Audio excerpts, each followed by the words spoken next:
Hello guys, आज हम discuss करने जा रहे हैं मस्करिनिक एंटागोनिस्ट या anti muscarinic agents. Previous lectures में हमने मस्करिनिक एगोनिस्ट या पैरासिम्पेथोमाइमेटिक्स या कोलिनोमाइमेटिक्स एजेंट्स पढ़े थे। इस लेक्चर में हम डिस्कस कर रहे हैं मस्करिनिक एंटागोनिस्ट या एंटी मस्करिनिक एजेंट, जो कि टोटली अपोजिशन में है टू द मस्करिनिक एगोनिस्ट या कोलिनोमाइमेटिक एजेंट। तो जो उसके इफेक्ट्स है उसको बिल्कुल अपोजिट करो तो वो मस्करिनिक एंटागोनिस्ट के इफेक्ट्स हो जाएंगे, या जो मैकेनिज्म ऑफ एक्शन उनका है ये बिल्कुल उसके अपोजिट करता है। ठीक है, जैसे कि मस्करिनिक एगोनिस्ट या कोलिनोमाइमेटिक या पैरासिम्पेथोमाइमेटिक ड्रग्स या एजेंट्स में हमने पढ़े थे कि वो इसिटाइल कोलिन की जो रिसेप्टर्स होते हैं निकोटिनिक और मस्कुरिनिक, उनके साथ बाइंड होकर उसको एक्टिवेट करते हैं। लेकिन जो मस्कुरिनिक एंटागोनिस्ट है ये इसिटाइल कोलिन के जो रिसेप्टर्स हैं मस्कुरिनिक और निकोटिनिक, वो उन रिसेप्टर्स को इनहिबिट करते हैं। ठीक है, इसमें हम इस लेक्चर में हम एंटी मस्कुरिनिक करेंगे। एंटी निकोटिनिक हम जो स्केलेटल मसल रिलैक्सेंट है उस लेक्चर में करेंगे। तो इसका मैकेनिज्म ऑफ एक्शन ये दिया गया है। It blocks the neuro transmitter acetylcholine in the central nervous system and the peripheral nervous system. फिर इसमें दो क्लासेस आती है। ये बेसिकली ये जो मैकेनिज्म है, this is for both anti muscarinic and anti nicotinic.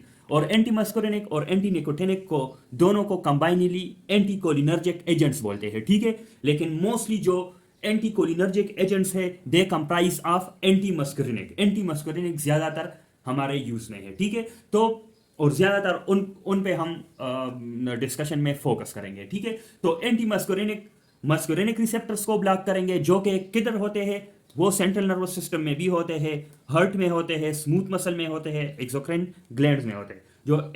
जो निकोटिनिक रिसेप्टर्स है वो कहाँ पे होते हैं, वो होते हैं हमारे स्केलेटल मसल में। ठीक है, तो एंटी मस्कुरिनिक एजेंट्स अभी हम स्टार्ट करते हैं। तो एंटी मस्कुरिनिक एजेंट्स के क्या इफेक्ट्स होंगे वो डिपेंड करता है कि कौन से ऑर्गन में उसका एक्शन है। ठीक है, अगर सेंट्रल नर्वस सिस्टम में एक्शन है तो क्या करेगा, हार्ट में एक्शन है तो क्या करेगा, स्मूथ मसल और एक्सोक्राइन ग्लैंड में है तो क्या इफेक्ट इसका होगा। सेंट्रल नर्वस सिस्टम में इसके लिए ये रिसेप्टर्स है M1 M4 M5।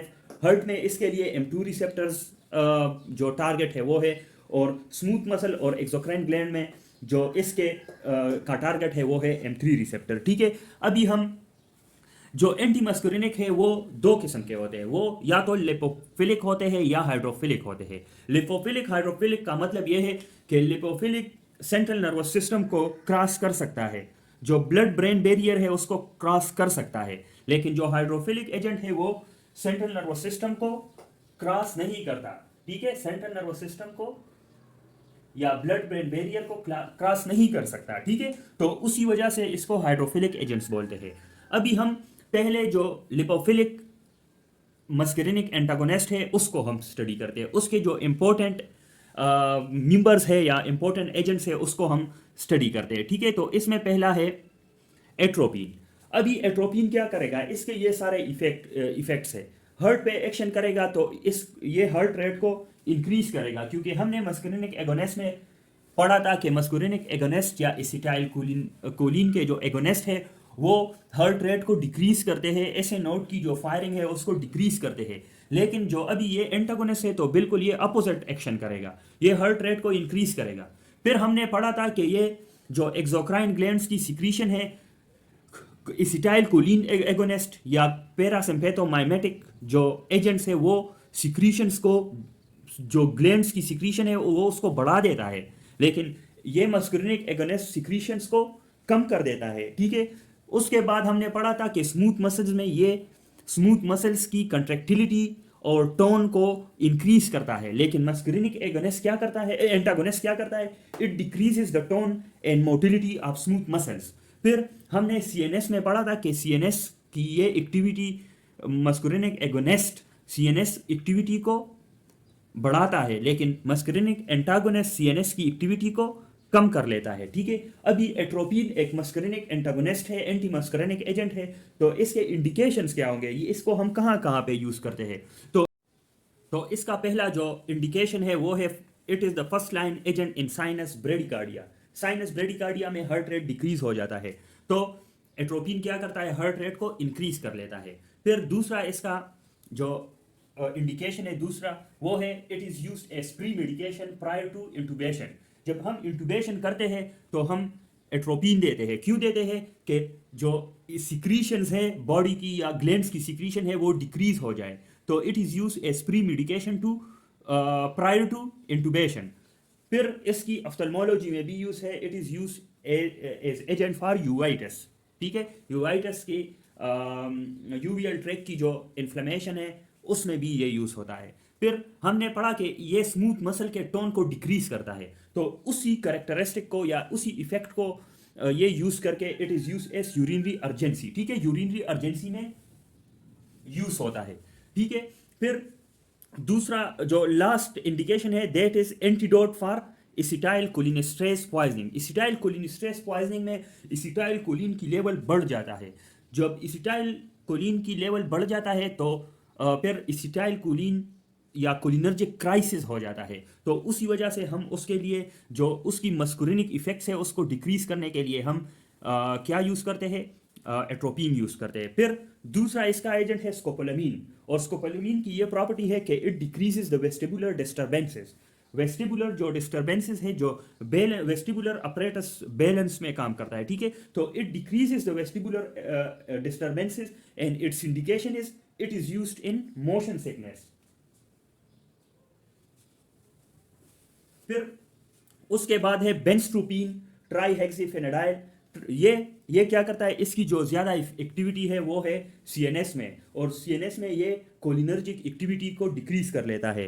तो इसी वजह से ये पार्किंसन डिजीज में भी यूज हो सकता है। ठीक है, और ये एक्स्ट्रा पैरामिडल इफेक्ट्स जो है जो कि एंटीसाइकोटिक्स की वजह से आ सकती है, ये बेंस्ट्रोपिन और ट्राईहेक्सीफेनाडाइल उसी एक्स्ट्रा पैरामिडल सिम्टम्स को या एक्स्ट्रा पैरामिडल इफेक्ट्स या एक्स्ट्रा पैरामिडल सिंड्रोम को ये डिक्रीज कर लेता है या उसमें यूज होता है। फिर जो लास्ट एजेंट्स है वो है ऑक्सीब्यूटाइनिन सोलिफेनेसिन। ये स्मूथ मसल्स की मोटिलिटी है और टोन है ये इसको डिक्रीज कर लेता है। उसी वजह से ये ओवर एक्टिव ब्लैडर में यूज होता है। ठीक है, तो ओवर एक्टिव ब्लैडर में यूज होता है। तो ये हमारे पास कौन से एजेंट्स थे, मस्करिनिक एजेंट्स, और कौन सा इसका की सब टाइप थी लिपोफिलिक। लिपोफिलिक कौन से एजेंट्स होते हैं, लिपोफिलिक वो एजेंट्स होते हैं जिसकी सीएनएस पेनिट्रेशन अच्छी होती है और इसकी ओरल बायो अवेलेबिलिटी भी बहुत अच्छी होती है। इस एजेंट्स को हम टर्शरी अमीन्स लिपोफिलिक भी बोलते हैं। टर्शरी अमीन्स ये है और टर्शरी अमीन्स सीएनएस की पेनिट्रेशन भी इसकी अच्छी होती है, ज़्यादा होती है, और ओरल बायो अवेलेबिलिटी भी ज़्यादा होती है। तो ये हमारे साथ एट्रोपिन, इसके इफेक्ट और इंडिकेशन, स्कोपोलामीन इसके इफेक्ट और इंडिकेशंस, बेंस्ट्रोपिन ट्राईहेक्सीफेनाडाइल इसकी इफेक्ट और इसकी इंडिकेशन, और लास्ट में ऑक्सीब्यूटाइनिन और सोलिफेनेसिन। ठीक है, ये हमारे साथ लिपोफिलिक एजेंट्स है। अभी हम स्टार्ट करेंगे हाइड्रोफिलिक एजेंट्स। तो चलिए जी, अभी हम हाइड्रोफिलिक एजेंट्स पढ़ते हैं। हमने लिपोफिलिक एजेंट्स किए, मस्करिनिक, लिपोफिलिक एजेंट, और अभी हम हाइड्रोफिलिक एजेंट्स को पढ़ते हैं। इसमें जो एजेंट्स है वो है इप्राट्रोपियम, टायोट्रोपियम। ठीक है, ये इसकी ज़्यादातर इफेक्ट्स है रेस्पिरेटरी ट्रैक में, और रेस्पिरेटरी ट्रैक में ये क्या करता है, इट कासेस द ब्रोंकोडाइलेशन। और ब्रोंकोडाइलेशन, ब्रोंकियल जो स्मूथ मसल है उसमें कौन सा रिसेप्टर है, M3 रिसेप्टर्स। और M3 रिसेप्टर क्या करता है, ब्रोंकोडाइलेशन करता है। M3 रिसेप्टर्स की इनहिबिशन की वजह से इप्राट्रोपियम और टायोट्रोपियम क्या कर लेते हैं, ब्रोंकोडाइलेशन, और उसी वजह से हम इसको COPD और एस्मा में दे सकते हैं। ठीक है, इसकी use COPD, constructive obstructive pulmonary जो क्रॉनिक ऑब्स्ट्रक्टिव पल्मोनरी जो डिसऑर्डर्स होते हैं, डिजीज़ होते हैं, वो उसमें यूज़ होते हैं, और एस्मा में भी ये यूज़ होता है। दूसरा जो एजेंट है वो है ग्लाइकोपाइरोलेट। ग्लाइकोपाइरोलेट क्या करता है, it decreases the GI and respiratory secretion, और इसकी यूज़ कहाँ पे है, ये पेप्टिक अल्सर डिजीज़ में भी हम यूज़ कर सकते हैं और ड्रूलिंग में भी यूज़ करते हैं क्योंकि ये सिक्रीशंस को कम कर लेता है। ठीक है, फिर तीसरा जो एजेंट और लास्ट एजेंट है ब्यूटाइल स्कोपोलामीन। और भी बहुत ज़्यादा है लेकिन ये जो मोस्ट कॉमन एजेंट्स है उसकी बात कर रहे हैं। ठीक है, ये इन सारों की, ये हाइड्रोफिलिक है तो इसकी CNS जो पेनिट्रेशन है वो नहीं होगी, ये ब्लड ब्रेन बैरियर को क्रॉस नहीं कर सकते, ठीक है। तो इसी वजह से इसकी जो सीएनएस इफेक्ट्स है वो नहीं होंगे। तो butyl scopolamine it decreases the tone and motility of gut and due to this it is use as anti spasmodics agents for colicky abdominal pain, ठीक है। तो ये हमारे साथ पास एंटी मस्करेनिक एजेंट्स थे। Anti muscarinic agents muscarinic receptors को inhibit करते हैं, जो कि M1, M2, M3, M4, M5 है। M1, M4, M5 CNS में प्रेजेंट होते हैं, M2 हर्ट में होते हैं और M3 स्मूथ मसल्स और एक्सोक्राइन ग्लैंड्स में प्रेजेंट होते हैं। फिर एंटी मस्करेनिक एजेंट्स हमने पढ़े कि ये टर्शियरी अमीन्स है जो कि लिपोफिलिक होते हैं, और क्वाटरनरी अमीन जो कि लिपोफोबिक या हाइड्रोफिलिक होते हैं। टर्शियरी अमीन्स में एट्रोपिन हमने पढ़ा, स्कोपोलामीन, ऑक्सीब्यूटाइनिन, सोलिफेनेसिन, बेंस्ट्रोपिन, ट्राईहेक्सीफेनाडाइल। क्वाटरनरी अमीन्स में हमने पढ़े इप्राट्रोपियम, ट्राइट्रोपियम, ग्लाइकोपाइरोलेट, ब्यूटाइल स्कोपोलामीन।